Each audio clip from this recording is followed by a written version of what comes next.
Équité, égalité, solidarité, des valeurs évidentes aujourd'hui pour les Européens. Et pourtant, ce n'est qu'en 2000 qu'elles ont été intégrées dans la législation européenne. Pervenche Berès et Antonio Vitorino ont participé à la rédaction de la Charte des droits fondamentaux de l'Union européenne.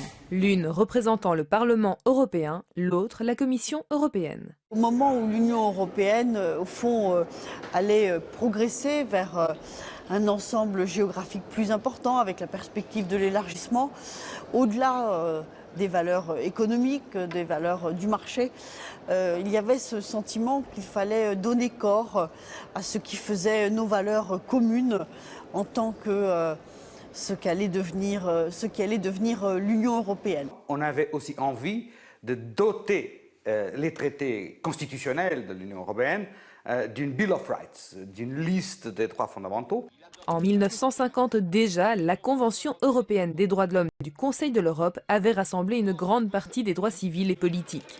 En juin 1999, à Cologne, les chefs d'État et de gouvernement de l'Europe des 15 décident d'aller plus loin. Et 6 mois plus tard, la Convention chargée de rédiger cette charte se réunit pour la première fois.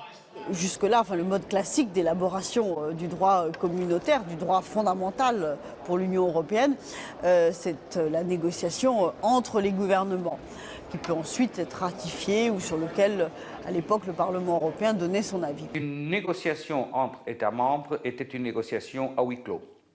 Il fallait trouver un plus de légitimité démocratique qui deviendrait non seulement de la transparence et de l'ouverture du fonctionnement de la Convention, mais aussi du fait, très important, de la présence directe du Parlement européen en plein pouvoir, et non seulement en tant qu'observateur, et surtout des parlements nationaux.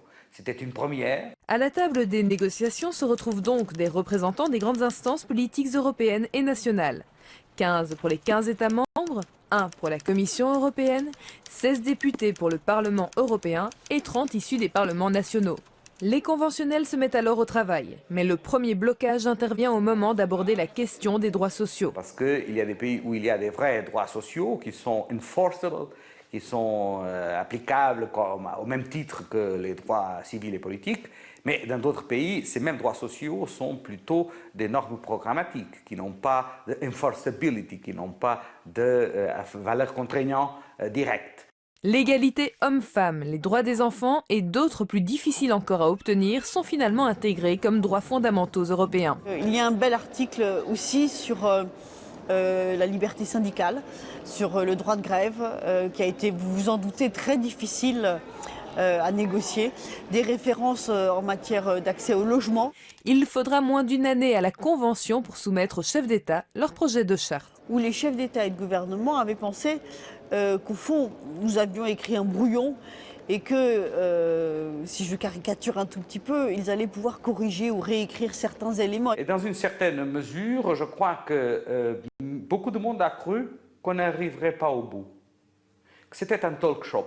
Je crois que le meilleur hommage que les États membres ont prêté aux membres de la Convention, c'est que le débat ne s'est pas penché sur le contenu de la charte. Elle s'est penchée sur sa force juridique.